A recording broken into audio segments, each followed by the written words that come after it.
First thing I noticed was the way my daughter held her coffee cup. She'd been doing it since she was 9 years old. Both hands wrapped around the mug, thumbs pointing inward, the way you'd hold something if you were cold even when it was 72 degrees inside the house. She only did it when something was sitting heavy on her. I'd seen it the night before her college entrance exams. I'd seen it the morning she called to tell me her first marriage was over. I saw it now, sitting across from me at my kitchen table on a Sunday afternoon in October, while her boyfriend of 5 months told me about his work in sustainable land development. His name was Preston Hale. He was 41 years old, with the kind of easy confidence that fills a room without announcing itself. Good-looking in a forgettable way. Firm handshake. He knew the right things to say about football, and about my neighborhood, and about the coffee my wife Diane had put out, which he described as the best he'd had since a trip to Portland. My daughter's name is Autumn. She's 34. She works as a pediatric occupational therapist in Charlotte, and she has her mother's instincts about people, which means her instincts are almost always right, and she almost never acts on them fast enough. She was holding her coffee cup with both hands and her thumbs pointing inward. I kept my face completely neutral. I've had a lot of practice at that. I spent 19 years as a special agent with the FBI's Financial Crimes Unit, the last 8 of those running a task force out of the Charlotte field office focused specifically on investment fraud. I retired 3 years ago at 56 and now consult for a regional law firm that handles civil recovery cases for fraud victims. I have sat across a table from con artists so polished, so warm, so genuinely likable that I had to remind myself, sometimes more than once, exactly what they had done to get there. I was reminding myself now. Preston was explaining something about a development corridor in the Piedmont region of North Carolina. Mixed-use communities, he said. The kind of sustainable, intentional living projects that appeal to buyers who care about more than square footage. He worked with a group of private investors, he said, helping them identify land that was undervalued and underutilized, acquiring it before traditional developers moved in, and building something that actually contributed to a community rather than just extracting from it. He said all of this with the quiet conviction of a man who believed every word, which was either genuine or the product of significant rehearsal. I asked him how his investors found him. Mostly referrals, he said. Word of mouth within a certain network. They weren't interested in volume. They were interested in alignment. People who understood that real growth didn't come from chasing markets, it came from getting ahead of them. I nodded and said that made sense. Diane caught my eye from across the table and I could see that she'd heard something in the room shift. Some frequency only she and I would notice after 31 years. She said she was going to check on the roast and asked Autumn if she wanted to come help her find the good serving dish, which was Diane's way of giving me 60 seconds alone with the person she had decided needed to be evaluated. Autumn went with her. Preston smiled at me, easy and untroubled. I said I'd spent some time in real estate adjacent work early in my career. I asked what kind of structure his investors used. Were they dealing with REITs, private placement memorandums, something else? He didn't flinch, I'll give him that. He said the structure varied by project, but that the current opportunity they were building toward used a direct ownership model. Investors held fractional deeds to the underlying land parcels, which meant they weren't subject to the same SEC reporting requirements as traditional securities. It was a feature, he said, not a workaround. It gave investors a cleaner, more direct claim to the asset, not subject to SEC reporting requirements. I said, that's interesting. I asked about the legal structure. He gave me the name of a law firm in Raleigh he said had set it up. He said the documentation was thorough. He said investors who came in at the preferred tier, he said it casually, like it was an afterthought, got a projected return of between 14 and 19% annually, depending on when the parcel sold. 14 to 19%. I smiled and told him that sounded like exactly the kind of opportunity most people never heard about. He smiled back and said that was the point. Diane and Autumn came back with a serving dish that had been in the same cabinet it always lives in. Autumn sat down and wrapped both hands around her coffee cup again. After Preston and Autumn left that evening, I stood at the kitchen window, and Diane stood next to me, and neither of us spoke for a while. She said, "How bad?" I said I didn't know yet. She said, "But your face when he talked about the SEC." I said, "Yeah." She asked what I needed to do. I told her I needed to make some calls in the morning and look at whatever documentation Autumn might have. She nodded and handed me my coffee and went to turn off the porch light. That's what 31 years looks like. You don't have to narrate the whole problem. You just have to stand at the same window. I called Autumn at 9 the next morning. She answered on the first ring, which meant she'd been waiting. I asked her how long she'd been feeling something was off. She was quiet for a moment.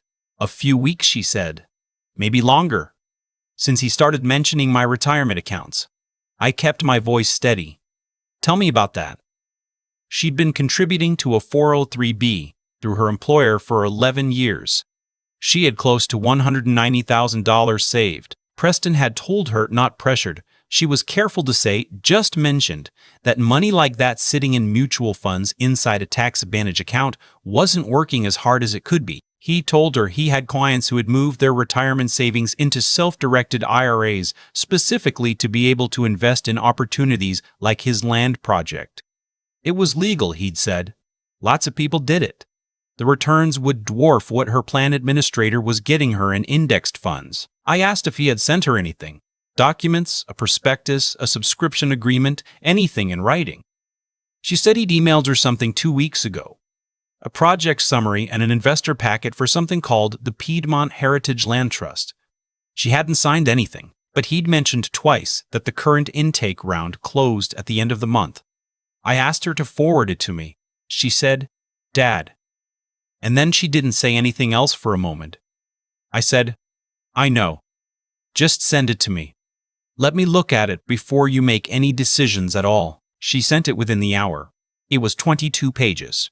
Professionally formatted, well-designed, the kind of document that costs real money to produce or that someone has spent significant effort making look like it did. There was a cover letter, a project overview with aerial photographs of what was identified as the target acquisition area in Rowan County, a financial summary with projected returns charted across 5 scenarios, and a subscription agreement at the back with a minimum investment of $30,000 and a preferred allocation tier for commitments of $100,000 or more. I read it the way I used to read documents when I was working. Slowly, looking not just at what was there, but at what was absent. There was no named fund manager or managing entity beyond a single paragraph description of a company called Piedmont Heritage Development LLC. No state of registration. The aerial photographs had no verifiable parcel numbers or county assessor references, just a label that said Rowan County Acquisition Target A. The financial projections cited no auditor, no CPA firm, no independent review of any kind. The legal disclosures referenced North Carolina securities law but made no mention of federal SEC exemptions or how the investment qualified for any of them. The law firm in Raleigh that Preston had mentioned to me at dinner appeared nowhere in the document at all. I ran Piedmont Heritage Development, LLC, through the North Carolina Secretary of State's Business Registry. Nothing. I ran it through FinRay BrokerCheck. Nothing. I ran Preston Hale's name through the Investment Advisor Public Disclosure Database maintained by the SEC. Nothing. I called a woman named Vera Okafor. Vera had spent 12 years as a senior examiner with the SEC's Atlanta regional office before leaving to run her own compliance consulting practice. We'd worked 3 overlapping cases during my last years at the Bureau, and she was one of the sharpest people I'd encountered on either side of a conference table. She answered on the second ring. I gave her the name Preston Hale, Piedmont Heritage Development LLC, and the Rowan County Land Trust structure. I told her about the self-directed IRA angle and the 14 to 19% projected returns. She was quiet for a few seconds. The self-directed IRA piece, she said, that's a specific play. They've been seeing it move through the Southeast for the past 2 years. Someone pitches an unregistered investment, tells the target they can move their IRA into a self-directed structure to fund it, and by the time the custodian flags anything, the money's already gone. The land trust framing is newer. Give me a few hours. I also called a man named Roy Bassett, who had been a forensic accountant with the U.S. Attorney's Office in Greensboro for 14 years before moving into private practice. I read him the financial projection section of the packet over the phone. He interrupted me twice. After I finished, he said, "Gordon, that's a name he'd used for me since a case in 2017 and I'd never corrected him. The compounding model in scenario 3.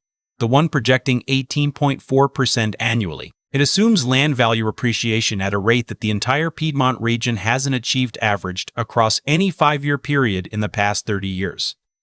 It's not a projection. It's a number that was chosen because it sounds achievable without being absurd. Someone put it there to clear a credibility threshold, not because the math supports it. I thanked him and asked if he'd be willing to put that in writing if it came to that. He said he would. Vera called back at 2:15 that afternoon.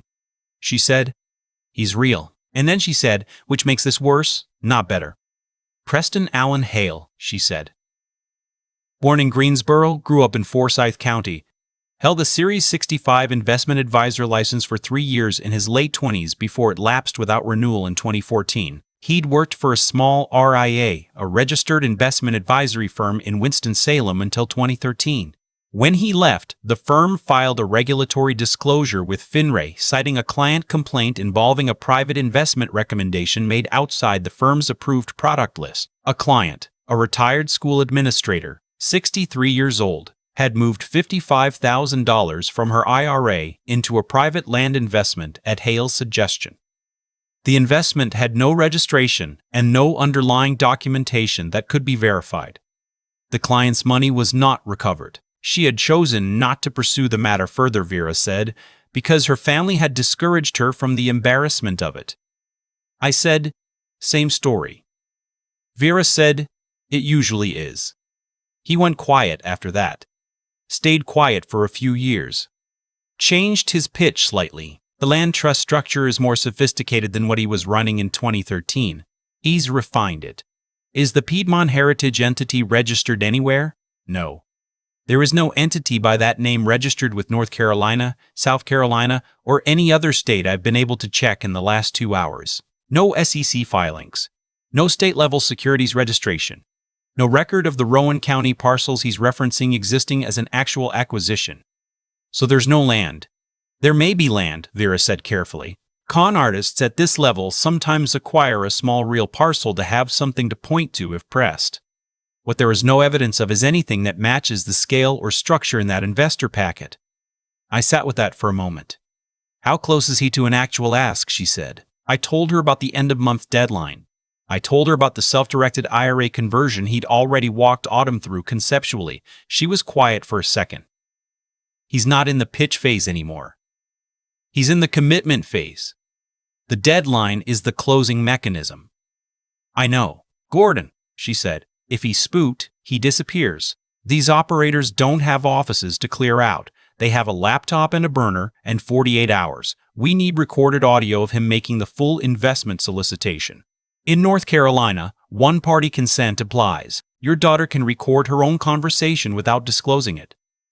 I drove to Charlotte that afternoon. Autumn met me at the door of her apartment, and I could see the particular look on her face that I remembered from when she was a teenager and had already worked out the shape of something she was hoping I'd tell her was different than she thought. I sat down on her couch and I told her everything: the North Carolina registry search, the SEC database, Vera's findings about the regulatory disclosure in 2013, the retired school administrator in Winston-Salem who had lost $55,000 and been too ashamed to press charges, Roy's analysis of the financial projections. She listened without interrupting. When I finished, she sat for a long time without saying anything. He told me I was the only person he'd talked to about this opportunity who he actually wanted to see win, she said finally. That everyone else he'd brought in had been for business reasons. I was different. I didn't say anything. There was nothing to say to that which would make it land any differently. She had to sit with the architecture of it. After a while, she looked up. She had that look in her eyes that she's had since she was small. The one that doesn't break, even when something deserves to break it. She said, "What do I need to do?" I explained the recording. I told her she would need to meet with Preston one more time, not at her apartment and not at mine, somewhere neutral, a coffee shop or a restaurant, somewhere with ambient noise but close enough tables. She needed to let him make the full pitch. Let him describe the fund structure in detail. Let him ask her to commit. Let him name the amount, give her the wire instructions, describe the timeline. She needed to be a woman who was almost ready to say yes. She could ask clarifying questions in a neutral tone. She needed to not give him any reason to think anything had changed between Sunday dinner and now. She said, How do I act normal around someone I know has been lying to me for months? I said the same way he's been doing it to you. You put it somewhere else for an hour. She looked at me for a moment. Then she said, okay. She texted him that evening and said she'd been thinking seriously about everything he'd shared, and she had a few more questions before she was ready to move forward. She asked if they could get coffee Thursday morning. He responded within 20 minutes. Warm, enthusiastic, perfectly calibrated. He said he'd been thinking about her too, and he was glad she reached out and, of course, Thursday was perfect. Thursday morning I drove to Charlotte again. I sat with Autumn at her kitchen table and went through it with her the same way I used to go through prec sessions with agents before undercover contacts. Phone in the front pocket. Screen facing in. Voice memo app running before she walked through the door. Let him talk. Don't rush the silences. People fill silence. Ask your questions from a place of curiosity, not challenge. Be someone who is 90% of the way to yes. She nodded through all of it. She was calm. Calmer than I probably would have been. How are you feeling? I asked her. She thought about it for a second. She said, like I want to get it done. That's the right feeling, I told her. Stay in it. I drove home and Diane made lunch and we sat at the kitchen table and mostly didn't talk. She refilled my coffee without my asking and we listened to the rain start against the windows. Autumn texted at 11:47. Done. Calling you in 10. Her voice on the phone was steady, but I knew that particular steadiness. It's the voice that comes right after adrenaline starts to leave the body and before the rest catches up. She said he'd been thorough. He'd laid out the full structure, the Piedmont Heritage Land Trust, the self-directed IRA conversion process, the preferred tier allocation, the projected returns. He told her the money would be working within 60 days of transfer, which in my experience is the time window a sophisticated operator needs to move funds through enough layers to complicate recovery. He'd given her wire transfer instructions for an account at a credit union in Mecklenburg County. He told her that he normally didn't push people toward decisions, but that he cared about her future and he didn't want her to miss this window because she'd hesitated. He'd also told her while she was putting on her coat to leave that once this round closed and the next phase began, he wanted to talk about where things were going between them. That he saw something real. That he thought she did too. She said that last part very quietly and then didn't say anything else for a moment. I said, you did exactly right. She said, I know. I just wanted to say it out loud to someone first. I called Vera that evening. She asked Autumn to send the audio file through a secure transfer link, which Autumn did within the hour. Vera listened to it overnight. She called me at 7:40 the next morning. She said, it's a complete solicitation. Every element of an unregistered securities offering, this combined with the 2013 disclosure and the absence of any registered entity, gives us a solid predicate. She said she was going to loop in someone she knew at the FBI's Charlotte resident agency. She said it might take a few days to process, but that we should keep Autumn's contact with Preston minimal and natural in the meantime. Nothing abrupt, nothing that would spook him. Autumn managed it for 4 days. She sent him one text, saying she was still working through the paperwork with her IRA custodian. He sent back a warm response reminding her that the window closed at the end of the month and that he was there if she had questions. On a Wednesday morning, Preston Hale was arrested at his apartment in South Charlotte. Autumn called me while it was happening. She was standing in the parking lot of her clinic between patients, and her voice was very even, the way her voice gets when she is making a deliberate effort to hold something. She said, "It's done, Dad." I said, "Good. Go back inside. Take care of your kids today." She said, "Okay," and then, after a second, "Thank you." What the investigation turned up over the following weeks was this. Preston Hale had been running variations of the same scheme across the Carolinas and into Georgia for nearly 4 years. The Piedmont Heritage Land Trust was the third vehicle he'd used. He had 11 identified victims. Total documented losses across all of them exceeded $740,000.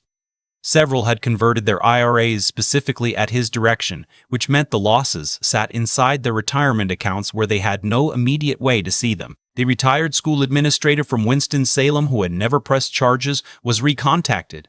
She agreed to cooperate. Autumn was the only victim who had not transferred $1. 3 weeks later, she came for Sunday dinner. Just the three of us. Diane made her short ribs. The ones that take 4 hours and that Autumn has been requesting since she was 7. We sat at the same table where Preston Hale had sat 2 months earlier, and explained with such practiced ease how he was helping people who mattered to him build something real. Autumn was quieter than usual through most of dinner. Not the hollow quiet from before. Something more settled. She helped Diane clear without being asked.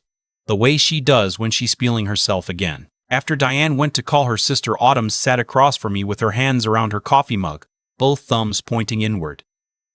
I noticed it, and I didn't say anything. After a while she said, "I keep thinking about the other 10 people. The ones who didn't have someone to call." I said, "I know." She said, "Some of them probably felt it. The thing that didn't sit right. And they talked themselves out of it." She wasn't wrong. That's the part of financial crime that I spent 19 years watching and never completely stopped being angry about. Not the fraud itself, though that was enough. The way it worked specifically on people who were trusting, not foolish. People who had extended themselves toward something that looked like warmth and found the warmth was a technique. By the time the wrongness became undeniable, the architecture of the relationship made it nearly impossible to act on what they knew. Autumn had held her coffee cup differently at Sunday dinner 2 months earlier. She hadn't known why. She'd just known something. I want to say something clearly, because I spent a long time working these cases, and I believe it matters. The people who lose money in schemes like this are not naive. They are not careless. They are not foolish. They are often the most careful, most responsible people you know. The ones who spent decades building a retirement account. The ones who thought seriously about their futures. The predators who target them spend months building something that feels like real care. They are patient and they are skilled, and they have usually done it before. The red flags are real, but they are designed to be hard to see from the inside. An investment return consistently promised above 8 or 9% annually deserves a hard look. Any pitch that emphasizes being outside SEC reporting requirements, described as an advantage, should stop you cold. A fund with no verifiable registration in any state, no auditor, no independent documentation of the underlying assets. Artificial urgency, a deadline that conveniently lands at the end of the month. Reluctance to allow you time to have an attorney or independent financial advisor review the documents. These are not guarantees of fraud, but they are the shape of it. You can verify any investment advisor through FinRay BrokerCheck at brokercheck.finray.org. You can verify whether a fund or investment offering is registered through the SEC's eGuard database or through your state securities regulator. In North Carolina, that's the Secretary of State's Securities Division. In most states, it takes less than 5 minutes. It costs nothing. That 5 minutes is worth more than any returns chart in any packet anyone has ever handed you. And if someone in your life comes to you the way Autumn came to me, not in words, not yet, just in the way they hold their coffee cup, or the silence that falls when a name comes up, or the look they give you when they think you're not watching, please don't wait for them to say it directly. Ask the question. They may not know how bad it is yet. They may not have the full shape of the problem, but some part of them already knows something is wrong.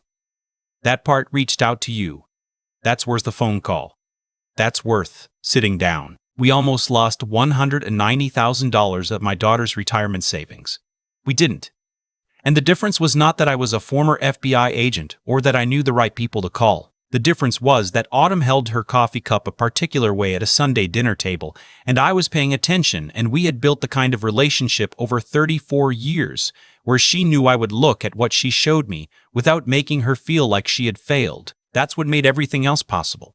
Diane fell asleep in the armchair after dinner, with a book open on her chest, the way she always does on Sundays in the fall. And Autumn and I watched an old movie neither of us had seen in years. And the rain came in off the mountains the way it does in October, and by 9 o'clock, everything was just ordinary again. Ordinary felt like exactly enough. I've thought a lot about what actually saved Autumn's $190,000. It wasn't the FBI database. It wasn't Vera's contacts or Roy's forensic eye or the one-party consent law in North Carolina. Those things mattered. But they were the second part of the story, not the first. The first part was a coffee cup. Autumn didn't walk into that Sunday dinner knowing something was wrong. She walked in hoping she was overthinking it. That's what people do when they're inside something that's been carefully built around them. They negotiate with their own instincts. They extend the benefit of the doubt one more time. And then one more time after that. Preston had spent 5 months making himself into someone she trusted, someone who felt like a safe place to land.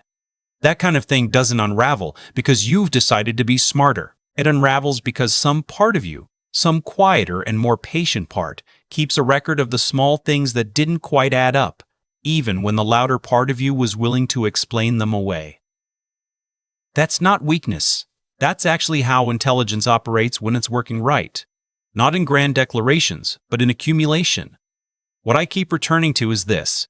Autumn could have talked herself out of it. Most people do. The embarrassment alone is a powerful enough force, the fear of looking foolish, of accusing someone unfairly, of admitting that the warmth you felt was engineered. Preston understood that. People like him always do. They don't just steal money. They build a situation where the victim becomes a co-conspirator in their own silence, where speaking up feels like the socially reckless choice and staying quiet feels like the reasonable one. Autumn didn't stay quiet. She didn't say a word, technically. She just held her coffee cup the way she's held it since she was 9 years old. And I was paying attention. And we had spent 34 years building the kind of relationship where that was enough. That's the thing I want to be honest about.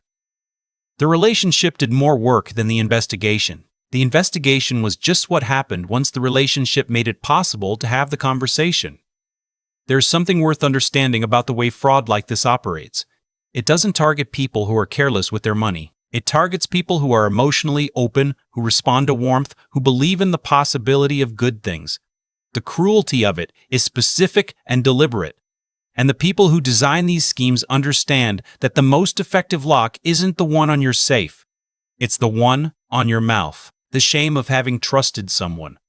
The fear of having that trust named out loud. Autumn sat across from Preston Hale for an hour and listened to him describe how to wire him her retirement savings, and she did it with a steady voice and a neutral expression and a phone recording every word. That took something real. Not toughness exactly. Something more like the particular courage that comes from deciding that the truth of a situation matters more than the comfort of pretending it's different than it is. I don't think that kind of courage is something you find in the moment. I think it builds over years, in small decisions, in the habit of looking at things directly instead of looking slightly to the side of them. Autumn had been building it her whole life. So had I. That Sunday dinner was just the day it mattered most. If you're reading this and something in your life doesn't feel right, some relationship, some opportunity, some conversation that keeps circling back to your money, I'd ask you to give that feeling the same respect you'd give a smoke alarm. You don't have to be certain. You don't have to have proof. You just have to be willing to say it out loud to someone you trust and let them help you look. That's all Autumn did. The rest followed from there.